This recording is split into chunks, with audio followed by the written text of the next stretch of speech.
जय हिंद दोस्तों। आज आपके बीच एक नए वीडियो के साथ उपस्थित हुए हैं जिसमें हम बिहार बजट को देखेंगे। बिहार बजट 2025-26 में क्या क्या है और अभी 71वीं बीपीएससी होने वाली है।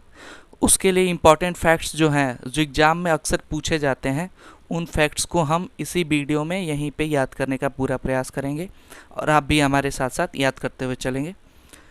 तो आइए वीडियो शुरू करते हैं बिना लेट किए हुए। तो आज का पहला फैक्ट्स है जो हमारा, वो है कि बिहार बजट कब पेश किया गया। बिहार बजट कब पेश किया गया? तो बिहार बजट आपको 3 मार्च 2025 को पेश किया गया। अक्सर ये सवाल पूछा जाता है कि बिहार बजट किस डेट को लाया गया। बीपीएससी अगर जिन्होंने दिया है वो, और जो नहीं दिए हैं, पहली बार दे रहे हैं, उनके लिए भी ये जानना ज़रूरी है कि अक्सर इस टाइप के सवाल बिहार पीसीएस में बनते हैं कि किस डेट को कौन सी चीज़ क्या हुई, कौन से डेट पे ये घटना हुई, कौन से डेट पे ये कार्यक्रम हुआ। ऐसे सवाल बीपीएससी बनाती है। तो इसमें आपका पहला क्वेश्चन क्या है कि बिहार बजट कब लाया गया 2025 का? तो 3 मार्च 2025 को। कब लाया गया? 3 मार्च 2025 को। और किसने लाया? तो वित्त मंत्री सम्राट चौधरी ने। किसने लाया? वित्त मंत्री सम्राट चौधरी ने। अभी पिछले साल के ही, मतलब यानी कि 70वीं बीपीएससी में भी इस टाइप का सवाल बना था कि बिहार बजट को किसने लाया? तो वित्त मंत्री सम्राट चौधरी जी ने लाया। और कब लाया? 3 मार्च 2025 को। इस बार का बजट कितना है? तो 3,16,895 करोड़ रुपए का। 3,16,895 करोड़ रुपए का बजट है। और ये बजट पिछले बजट से 13.69% ज़्यादा है। कितना है? 13.69% ज़्यादा है। बिहार सरकार की आय और व्यय के जो अनुमान है उसको हम देख लेते हैं। तो कुल प्राप्तियां होने की, यानी कि कुल आय जो होने की अनुमान है वो कितना है? 3,17,094.63 करोड़। कितना? 3,17,094.63 करोड़ रुपए प्राप्त होने के अनुमान है, जिसमें से राजस्व प्राप्तियां कितनी हैं? 2,60,831 करोड़। और पूंजीगत प्राप्तियां जो हैं वो 56,263.19 करोड़ रुपए होने के अनुमान है। कुल व्यय कितना होगा?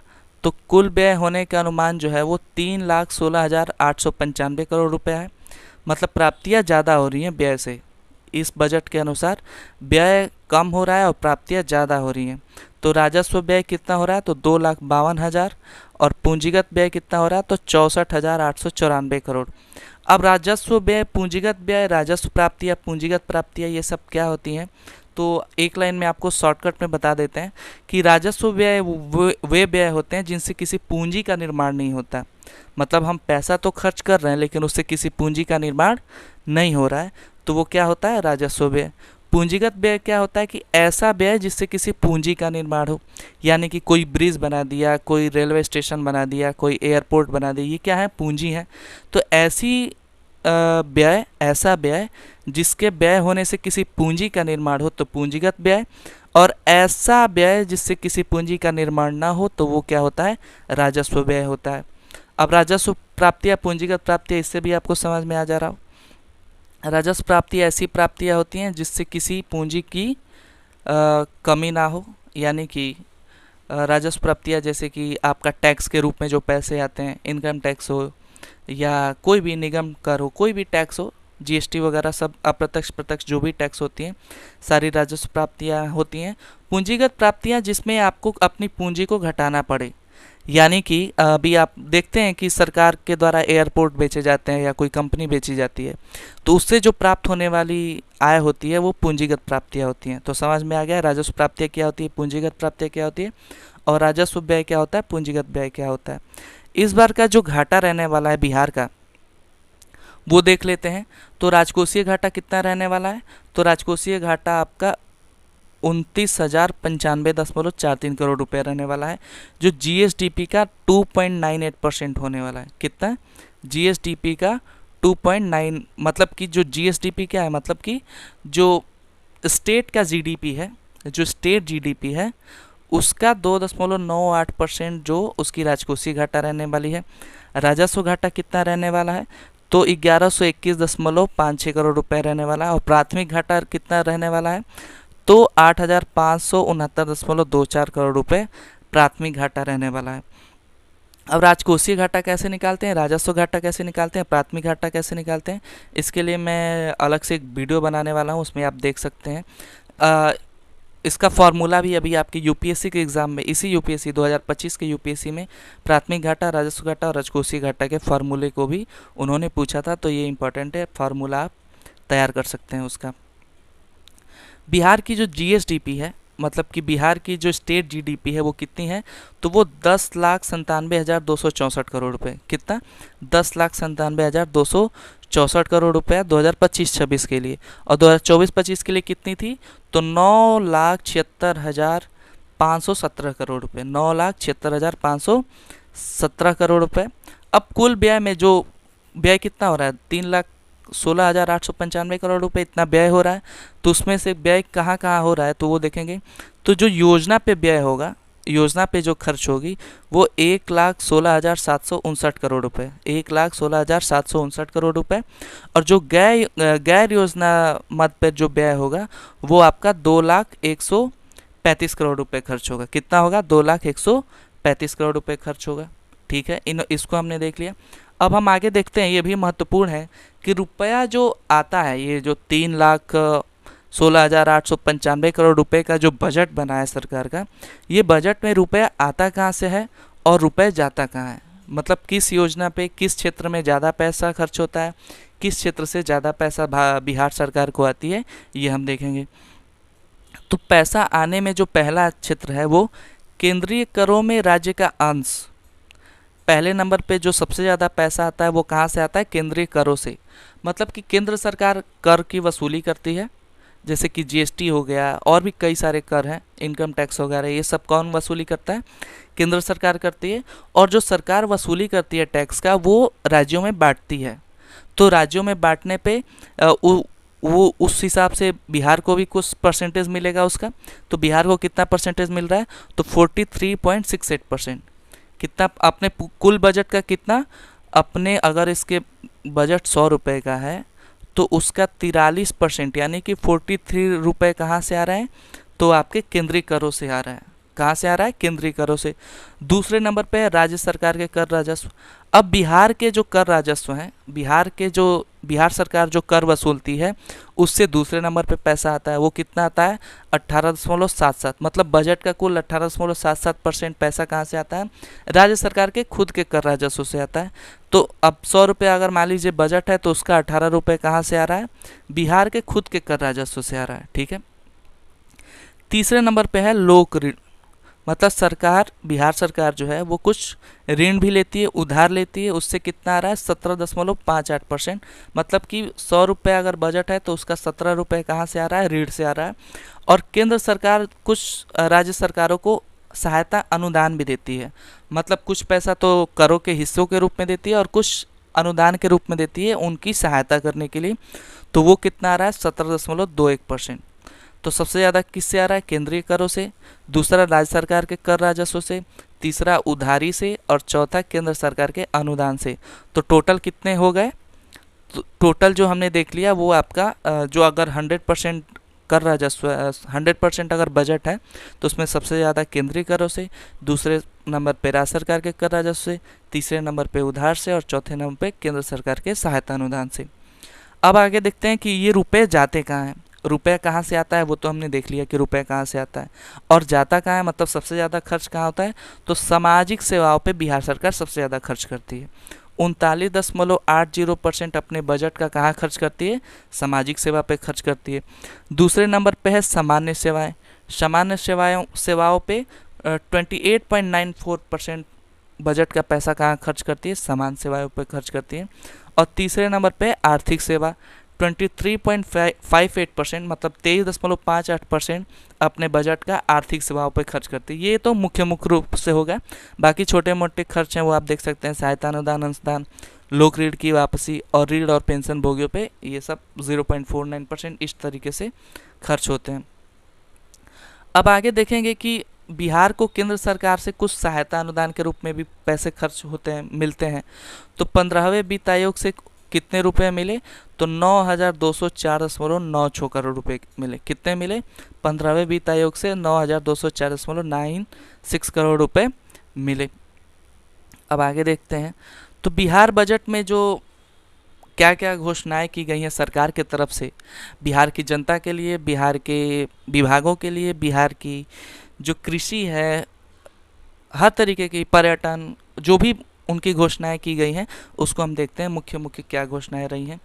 तो राज्य सरकार द्वारा नेशनल कोऑपरेटिव कंज्यूमर फेडरेशन, राज्य सरकार द्वारा नेशनल कोऑपरेटिव कंज्यूमर फेडरेशन इत्यादि के समन्वय कर अरहर, मूंग, उड़द इत्यादि का न्यूनतम समर्थन मूल्य करते हुए क्रय किया जाएगा।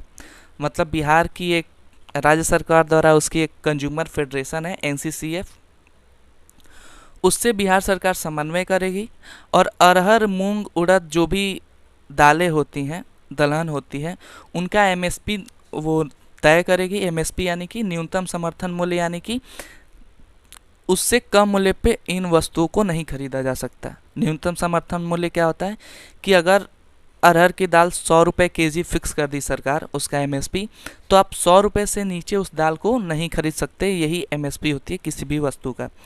तो बिहार सरकार क्या करेगी कि अरहर, मूंग, उड़द इत्यादि का न्यूनतम MSP तय करेगी और उनको क्रय किया जाएगा। राज्य के सभी अनुमंडलों एवं सभी प्रमंडलों में कोल्ड स्टोरेज की स्थापना की जाएगी। राज्य के सभी जो अनुमंडल और प्रमंडल हैं, अनुमंडल और प्रखंड हैं, उन प्रखंडों में कोल्ड स्टोरेज की स्थापना की जाएगी। बिहार में कितने प्रखंड हैं? तो बिहार में 534 प्रखंड हैं। कितने प्रखंड हैं टोटल?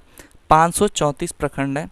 तो ये भी सवाल बन सकता है कि बिहार में कितने प्रखंड हैं? तो 534 प्रखंड हैं।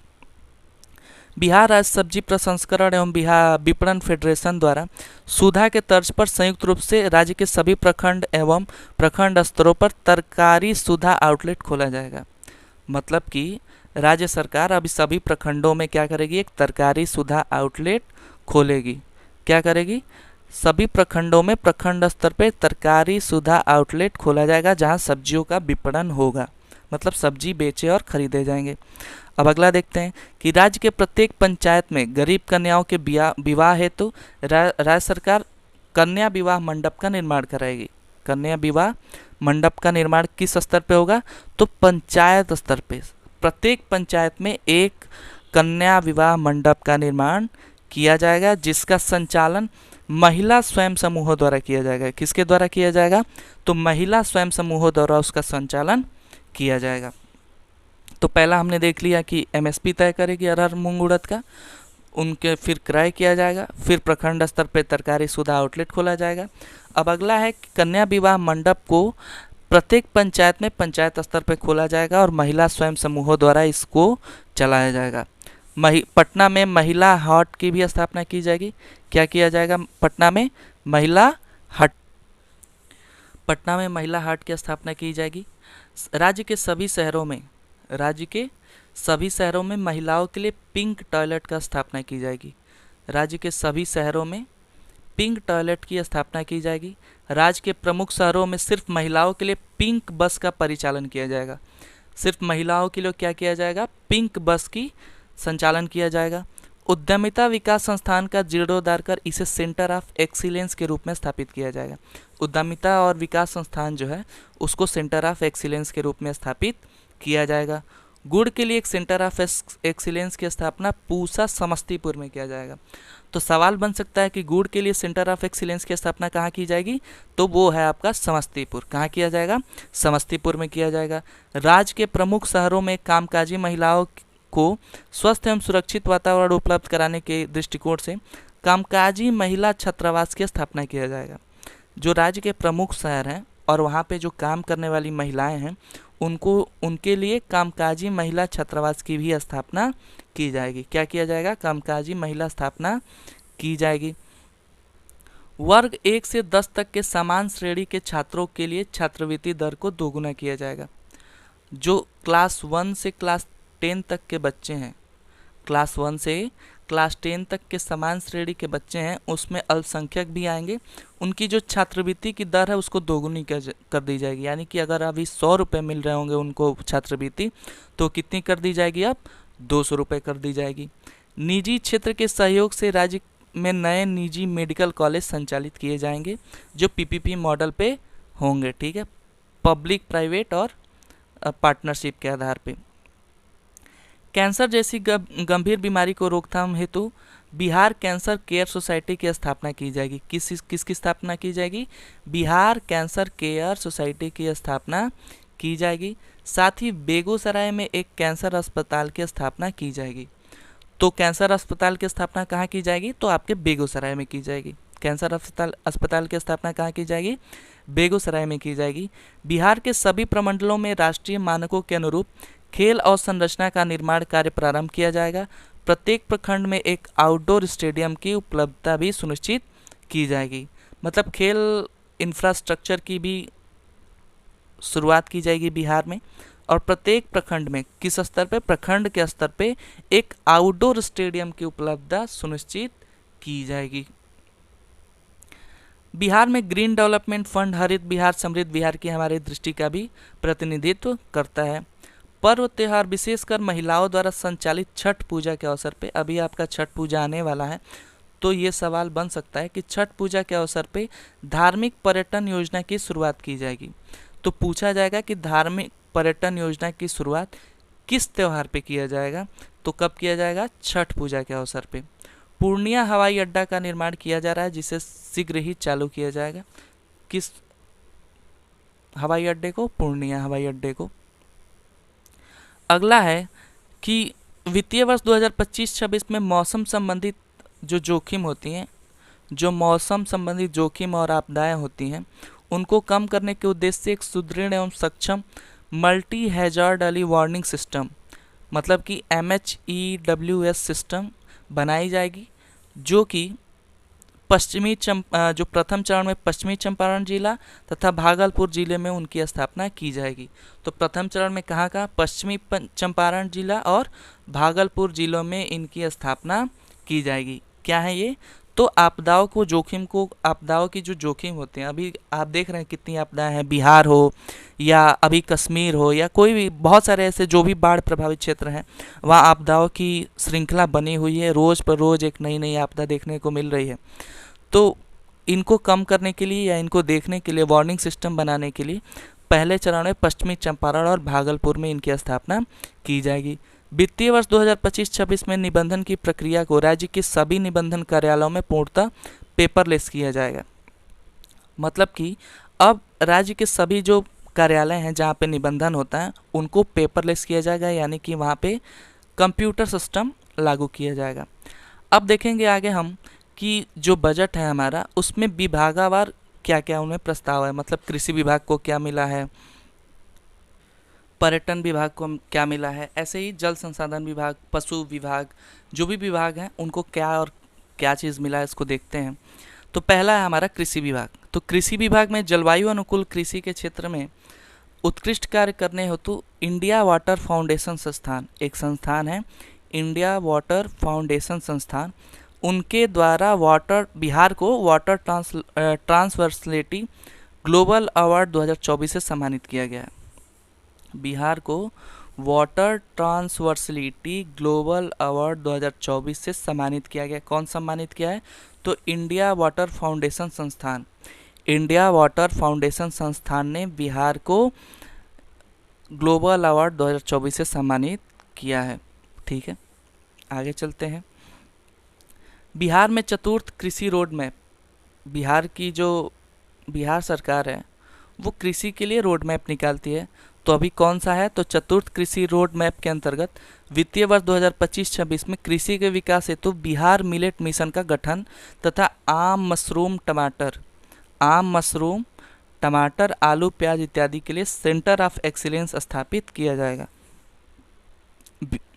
बिहार मिलेट मिशन का गठन किया गया है। पहली बात तो किसका गठन किया गया है? बिहार मिलेट मिशन का गठन किया गया है और सेंटर ऑफ एक्सीलेंस की स्थापना की जाएगी जिसमें आम, मशरूम, टमाटर, आलू, प्याज ये सब रखे जाएंगे। मशरूम उत्पादन योजना के कार्यान्वयन से इस क्षेत्र में बिहार देश में प्रथम स्थान पर पहुंच गया है। मतलब कि अगर मशरूम उत्पादन की बात की जाए तो सबसे ज़्यादा कहाँ उत्पादन होता है? तो बिहार में होता है। यानी कि भारत में मशरूम उत्पादन में प्रथम स्थान किसका है? तो बिहार का है। भारत में मशरूम उत्पादन का प्रथम स्थान कौन रखता है? तो बिहार रखता है। शहद में चौथे स्थान पे है बिहार, यानी कि शहद को उत्पादन करने में चौथे स्थान पे है और मशरूम के उत्पादन करने में बिहार पहले स्थान पे है। तो ये आपका एक इम्पॉर्टेंट फैक्ट्स है। राज्य के सभी 38 जिलों में, राज्य के सभी 38 जिलों में, अब बहुत लोग इसको इग्नोर कर देंगे, जबकि यहाँ से ध्यान रखने वाली ये बात फैक्ट्री है कि बिहार में 38 जिले हैं।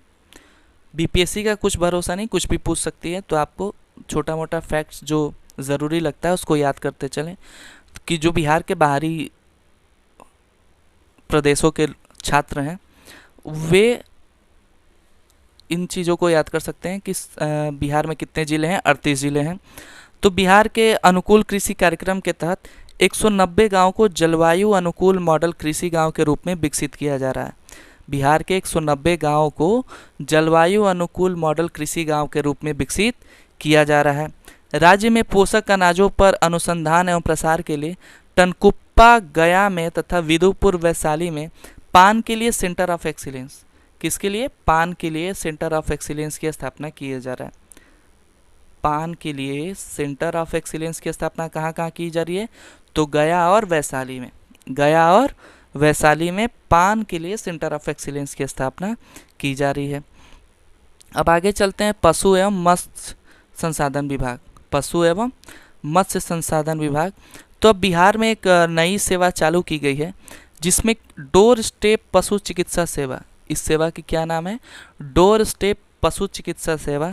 यानी कि जो भी प्रखंड है, कितने प्रखंड हैं? 534 प्रखंड जो हैं बिहार के, उनमें सभी मोबाइल पशु चिकित्सा इकाई की व्यवस्था की गई है। मोबाइल यानी कि जो चलायमान होगी, ऐसी चिकित्सा सेवा जो चलायमान होगी, आपके दरवाजे तक वो पहुंच जाएगी। ऐसी चिकित्सा सेवा को बिहार सरकार शुरू कर रही है। आगे अगला है हमारा जल संसाधन विभाग। तो जल संसाधन विभाग में यहाँ आपको थोड़ा देखने में दिक्कत होगा, मैं लेकिन बताता हूँ। जमुई जिला क्या है आपका? जमुई जिला है बिहार का, जमुई जिला। वहाँ पे वहाँ के जो सिकंदरा प्रखंड है उसके अंतर्गत बहुआर नदी, कौन सी? बहुआरी नदी में सूखाग्रस्त क्षेत्र में सिंचाई सुविधा प्रदान केंद्र हेतु कुंड घाट जलाशय योजना का निर्माण किया जा रहा है। किस योजना का? कुंड घाट जलाशय योजना का निर्माण किया जा रहा है। कहाँ किया जा रहा है कुंड घाट जलाशय योजना का निर्माण? तो जमुई जिला में। कहाँ किया जा रहा है?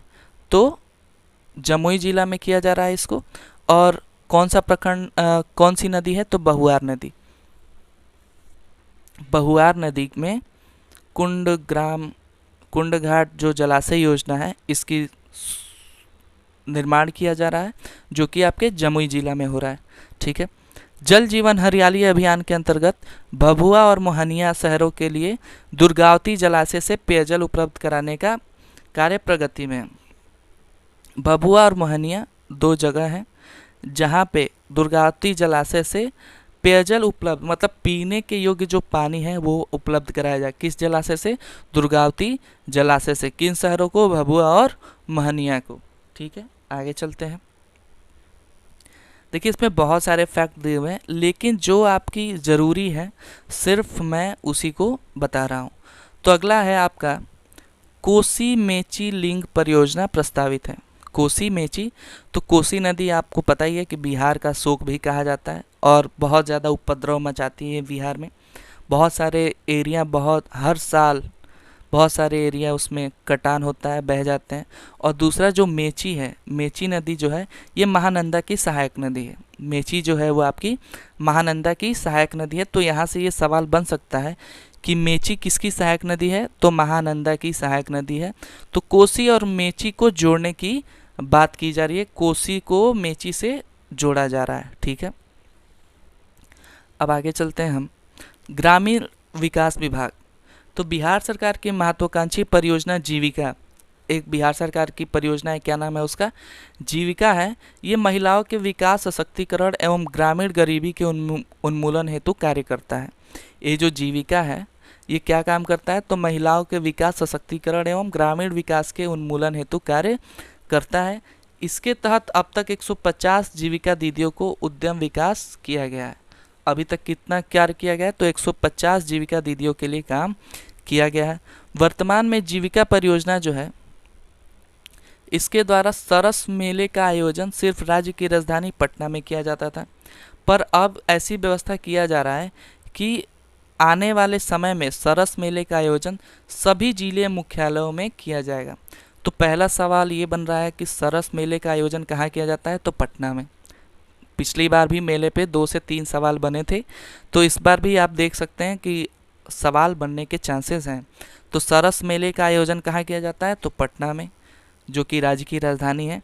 पर अब ऐसा विचार किया जा रहा है कि आने वाले समय में जिलों के सभी मुख्यालयों पे इसका आयोजन किया जाएगा। जिलों के सभी मुख्यालयों में इसका आयोजन किया जाएगा। अब आगे चलते हैं कि गया के डोभी में औद्योगिक पार्क बनाया जा रहा है। गया के डोभी में औद्योगिक पार्क बनाया जा रहा है, जो कि आपके अमृतसर कोलकाता इंडस्ट्रियल कॉरिडोर का हिस्सा होगा। जैतियाँ फतुहा में मल्टी मॉडल लॉजिस्टिक पार्क भी बनाया जा रहा है। तो जैतियाँ फतुहा में क्या बनाया जा रहा है? Multi modal logistic park. और गया के डोभी में औद्योगिक पार्क बनाया जा रहा है। गया के डोभी में औद्योगिक पार्क बनाया जा रहा है, जो अमृतसर कोलकाता इंडस्ट्रियल कॉरिडोर का हिस्सा होगा। अब शिक्षा विभाग के बारे में देखते हैं। तो शिक्षा विभाग में क्या है? तो युवाओं की पढ़ाई के पैसों की जो कमी होती है, मतलब कि कई बार होता है कि युवाओं को अगर जैसे बीटेक में एडमिशन लेना है, 10 लाख रुपए लग रहा है, तो वहाँ नहीं है। 5 लाख लग रहा है किसी एडमिशन में, तो पैसे नहीं है, तो वो लोन से ले सकते हैं। अब युवाओं को जो पढ़ने वाले हैं, तो लोन कैसे मिलेगा? तो सरकार इसके लिए एक सुविधा लाई है, स्टूडेंट क्रेडिट कार्ड। क्या सुविधा है वो? स्टूडेंट क्रेडिट कार्ड सुविधा लाई है। इसमें पहले जो था वो 4 लाख तक आप लोन ले सकते थे। कितना लोन ले सकते थे? 4 लाख तक। अब बढ़ा के उसको कितना कर दिया गया? 10 लाख तक। अब कितनी लोन ले सकते हैं आप उससे? 10 लाख तक। तो स्टूडेंट क्रेडिट कार्ड से आप 10 लाख लोन ले सकते हैं।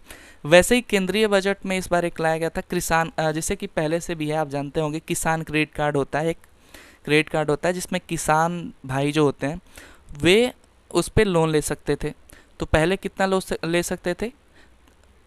3 लाख तक। अब उसको बढ़ा के 5 लाख कर दिया गया है। ठीक है, ये पिछले वीडियो में आप जाके देख सकते हैं। मैंने केंद्रीय बजट के लिए भी एक अलग से वीडियो बना रखा है, जो जिससे भी उस बजट से भी, यानी कि केंद्रीय बजट से भी 3 से 4 सवाल जरूर बनते हैं बिहार पीसीएस में। उस बजट को आप देखेंगे, उस वीडियो को देखेंगे, इससे पहले उसको ही मैंने अपलोड किया, वहाँ से आपके 2 से 3 क्वेश्चन आराम से टैकल हो सकते हैं। चलिए अब आगे बढ़ते हैं। तो स्वास्थ्य विभाग नीति आयोग के द्वारा 2023-24 की रिपोर्ट में सतत विकास लक्ष्य के आंकड़ों के अनुसार स्वच्छ पानी एवं सफाई SDG 6।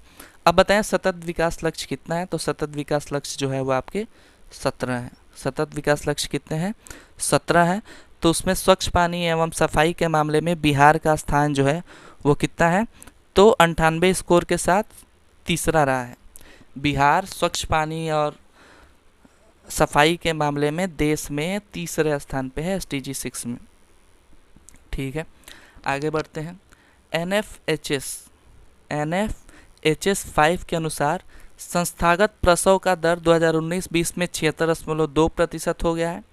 मतलब कि जो बिहार में प्रसव दर है, यानी कि जो बच्चों का जन्म होता है, माताएं बहनें जो जन्म देती हैं बच्चों का, वो संस्थागत रूप से यानी कि हॉस्पिटल में जो जन्म होता है वो 76.2% हो गया है। मतलब बिहार के 76.2% ऐसे लोग हैं जो कि हॉस्पिटल में अब जन्म करा रहे हैं बच्चों का। पहले इतना नहीं था, तो ये काफ़ी सुधार हुआ है बिहार के मामले में। मातृ मृत्यु दर जो है वो 62% और शिशु मृत्यु दर है वो 56% की भारी कमी आई है। मतलब कि जन्म देते समय माताओं की जो मृत्यु हो जाती थी उसमें 62% की कमी आई है, और जन्म लेते समय शिशुओं की यानी कि बच्चों की जो मृत्यु हो जाती थी उसमें 56% की भारी कमी आई है। और ये बहुत ही अच्छा विकास है बिहार के लिए। राज्य के प्रत्येक विधानसभा क्षेत्र में एक नए अतिरिक्त प्राथमिक स्वास्थ्य केंद्र के निर्माण किया जा रहा है। प्रत्येक विधानसभा क्षेत्र के स्तर पे। किस स्तर पे? तो विधानसभा क्षेत्र के स्तर पे बिहार में कितने हैं? लगभग 243 विधानसभा क्षेत्र हैं। तो 243 नए अतिरिक्त प्राथमिक स्वास्थ्य केंद्र खोले जाएंगे। राज्य सरकार द्वारा एम्स दरभंगा के निर्माण हेतु भी कार्य किया जा रहा है, उसका शिलान्यास किया जा चुका है, प्रधानमंत्री जी ने किया है। किसने किया है? प्रधानमंत्री श्री नरेंद्र मोदी जी द्वारा किया गया है। वर्तमान में बिहार राज्य में प्रति माह लगभग 15 लाख से अधिक इलेक्ट्रॉनिक हेल्थ रिकॉर्ड बन रहा है। वर्तमान में जो बिहार है उसमें प्रति माह लगभग 15 लाख से अधिक इलेक्ट्रॉनिक हेल्थ कार्ड बन रहा है। डिजिटल ओपीडी निबंधन, निःशुल्क दवा वितरण सहित मासिक इलेक्ट्रॉनिक हेल्थ कार्ड बनाने में बिहार ने देश में कीर्तिमान रचा है। यानी कि बिहार राज्य जो है वो देश में पहले स्थान पे है। 9 वर्ष से 14 वर्ष के आयु वर्ग की जो बालिकाएं होती हैं उसमें ह्यूमन पेपिलोमा वायरस होता है, उसके संक्रमण से होने वाले कैंसर से बचाव हेतु 2024 को मुख्यमंत्री बालिका कैंसर प्रशिक्षण योजना के तहत HPV टीकाकरण का शुभारंभ किया जा रहा है। कितना आयु वर्ग है? तो 9 से 14 वर्ष बालिकाओं के लिए है ये, और उनकी उम्र क्या है? 9 से 14 वर्ष उनकी उम्र है। और मुख्यमंत्री बालिका कैंसर प्रतिरक्षण योजना के तहत HPV टीकाकरण का शुभारंभ किया गया है। HPV यानी कि ह्यूमन पेपिलोमा वायरस। चलिए आगे बढ़ते हैं समाज कल्याण विभाग के तरफ। तो समाज कल्याण विभाग में ऐसा कुछ है नहीं इम्पोर्टेंट, तो आगे अनुसूचित जाति एवं अनुसूचित जनजाति कल्याण विभाग की तरफ चलते हैं। इसमें अब हम देखेंगे कि राज्य के प्रत्येक जिले में सावित्रीबाई फुले बालिका छात्रावास के निर्माण की स्वीकृति दी गई। जो अनुसूचित जाति और अनुसूचित जनजाति के बालिकाएं होती हैं उनको छात्रावास योजना देने के लिए सावित्रीबाई फुले बालिका छात्रावास के निर्माण की स्वीकृति दी गई है। कला संस्कृति में देखेंगे तो राज्य के सांस्कृतिक धरोहर को संजोने और इसे नई पीढ़ियों तक पहुंचाने हेतु आम्रपाली प्रशिक्षण केंद्रों की स्थापना की गई। तो अब सवाल बनेगा कि आम्रपाली प्रशिक्षण केंद्रों की स्थापना किसके लिए की गई है? तो सांस्कृतिक धरोहरों को संजोने के लिए। किसके लिए? सांस्कृतिक धरोहरों को संजोने के लिए की गई है। लाल पहाड़ी लखीसराय में क्या है? लाल पहाड़ी है, उसमें पुरातात्विक स्थल को संरक्षित किया जाएगा। मिथिला चित्रकला संस्थान को RBI द्वारा सर्टिफिकेट ऑफ मेरिट से नवाजा गया है। तो मिथिला चित्रकला को RBI ने सर्टिफिकेट ऑफ मेरिट दिया है। तो सवाल बनेगा कि मिथिला चित्रकला को सर्टिफिकेट ऑफ मेरिट किसने दिया? तो किसने दिया? RBI ने। सर्टिफिकेट ऑफ मेरिट मिथिला चित्रकला को किसने दिया? तो RBI ने दिया। अब खेल विभाग में देखते हैं। तो अब बिहार सरकार ने एक योजना लाई है कि मेडल लाओ नौकरी पाओ, मतलब आप मेडल लाइए खेलों में और बिहार में नौकरी पाइए। बिहार के लोगों के लिए ऐसा वहाँ नियम बनाया गया है। हमारे जो खिलाड़ी हैं उन्होंने Asian women's hockey champions trophy में एक स्वर्ण पदक तथा पेरिस ओलंपिक में एक रजत पदक प्राप्त किया। हमारे जो खिलाड़ी हैं उन्होंने Asian women's hockey champions trophy जीती। हमारी जो एशियन वीमेंस हॉकी टीम है उन्होंने जीता और उसमें स्वर्ण पदक जीता, और पेरिस ओलंपिक में एक रजत पदक भी प्राप्त किया। इसके अतिरिक्त खेलो इंडिया के तहत खिलाड़ियों ने 11 स्वर्ण, 9 रजत तथा 30 कांस्य पदक प्राप्त किया। और हमारे दिव्यांग युवाओं ने भी बेहतर प्रदर्शन करते हुए राष्ट्रीय पैरा गेम्स में 4 स्वर्ण, 7 रजत और 5 कांस्य पदक प्राप्त किए। ठीक है, तो खेलो इंडिया के तहत खिलाड़ियों ने 11 स्वर्ण, 9 रजत और 30 कांस्य। Asian women's hockey champions trophy में इंडिया ने जीता और पेरिस ओलंपिक में एक रजत पदक भी प्राप्त किया। अंतर्राष्ट्रीय स्तर के एशियन हॉकी चैंपियनशिप महिला 2024 को सफलतापूर्वक आयोजन किया गया। कहाँ किया गया? तो बिहार में। कहाँ किया गया? बिहार में किया गया। और भारत की जो महिला टीम है उसने पूरे टूर्नामेंट में एक मैच भी बिना हारे चैंपियनशिप हासिल किया। जो भारत की महिला टीम थी चैंपियन हॉकी की, उन्होंने बिना एक मैच हारे हुए इस टूर्नामेंट को जीता। फिक्की के द्वारा 30 नवंबर 2024 को बिहार राज्य को इमर्जिंग स्टेट इन स्पोर्ट्स पुरस्कार से सम्मानित किया गया। तो पहला सवाल बनेगा कि इमर्जिंग स्टेट इन स्पोर्ट्स से किस राज्य को सम्मानित किया गया, तो बिहार। दूसरा, किसने सम्मानित किया, तो फिक्की के द्वारा। और कब सम्मानित हुआ, तो 2024 30 नवंबर 2024 को सम्मानित किया गया। ठीक है। विज्ञान प्रौद्योगिकी में कुछ नया नहीं है, बस ये है कि आपके 33 राजकीय पॉलिटेक्निक संस्थानों में द्वितीय चरण में सेंटर ऑफ एक्सीलेंस स्थापित करने की योजना की गई है। परिवहन विभाग में भी कुछ खास नहीं है। अब यही है कि सारथी 4.0 सॉफ्टवेयर के अंतर्गत online registration driving licence permit सेवा में बिहार देश का अग्रणी राज्य है। ये भी अच्छा फैक्ट्स है कि online registration driving licence permit सेवा में बिहार देश में कौन से नंबर पे है, तो पहले नंबर पे है। ठीक है। प्रमुख शहरों यथा पटना, मुजफ्फरपुर, गया, भागलपुर, दरभंगा एवं पूर्णिया शहरों में सार्वजनिक परिवहन हेतु आम नागरिकों को सुविधा प्रदान करने के उद्देश्य से पीएम ई बस योजना के अंतर्गत कुल 400 इलेक्ट्रॉनिक बसों के परिचालन की योजना है। कितने बस? 400 इलेक्ट्रॉनिक बस की योजना है। कहाँ कहाँ? तो पटना, मुजफ्फरपुर, गया, भागलपुर, दरभंगा एवं पूर्णिया में।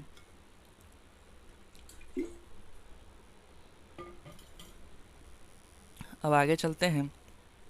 पर्यावरण, वन एवं जलवायु परिवर्तन विभाग चतुर्थ किसी रोड मैप के अंतर्गत राज्य के हरित आवरण को वर्ष 2028 तक 17% करने का लक्ष्य रखा गया है।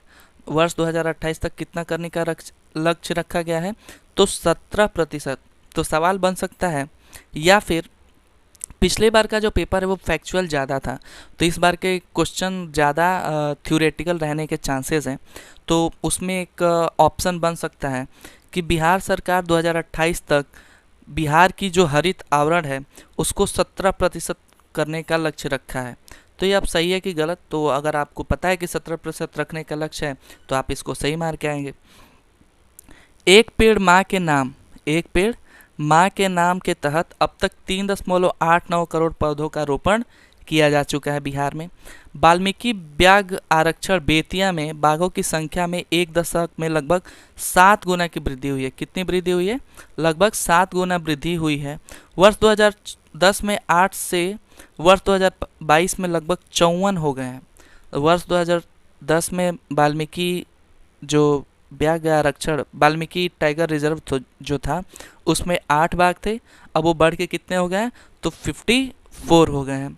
कैमूर वन्यजीव अभ्यारण्य को टाइगर रिजर्व घोषित करने के लिए एनटीसीए ने सैद्धांतिक मंजूरी दे दी है। एनटीसीए एक संस्था है, नेशनल टाइगर रिजर्व जो है, मतलब नेशनल टाइगर कंजर्वेशन अथॉरिटी जो है, ये टाइगर रिजर्व घोषित करती है और उनको इसको अथॉरिटी ऐसा यही देखभाल भी करती है रिजर्व का।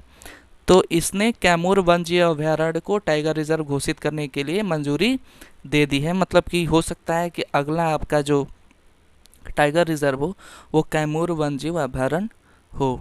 ठीक है, आगे बढ़ते हैं। पर्यटन विभाग में कैमूर जिला अंतर्गत Karamchat eco tourism and adventure hub के विकास हेतु स्वीकृति प्रदान की गई। बोधगया के समीप सिलौजा में 7 वंडर्स ऑफ वर्ल्ड, बोधगया के समीप कहाँ? सिलौजा में। सिलौजा कहाँ है? बोधगया। तो बोधगया में 7 वंडर्स ऑफ द वर्ल्ड की प्रतिकृति का निर्माण, मतलब कि जो विश्व के 7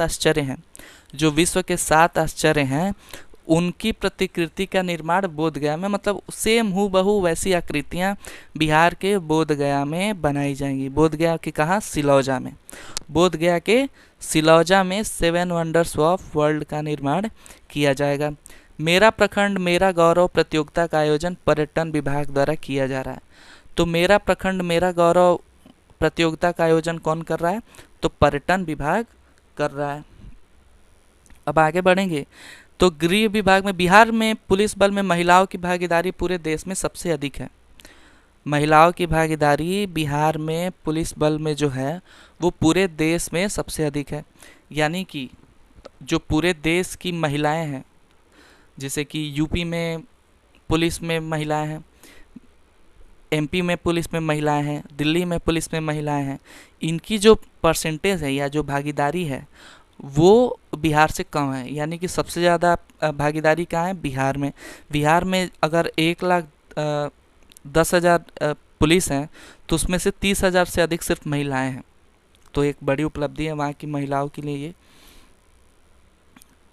आगे बढ़ते हैं कि विधि विज्ञान प्रयोगशाला पटना तथा बिहार पुलिस अकादमी राजगीर में साइबर फॉरेंसिक प्रयोगशाला की 2 इकाई स्थापित किए जाने हेतु स्वीकृति प्रदान की गई है।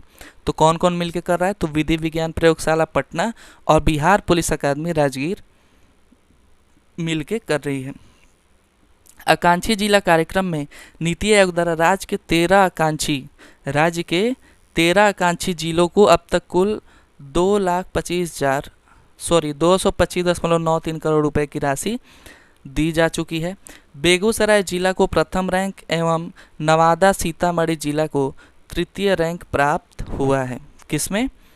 आकांक्षी जिला कार्यक्रम में बेगूसराय जिला को प्रथम रैंक और नवादा सीतामढ़ी जिला को तृतीय रैंक प्राप्त हुआ है।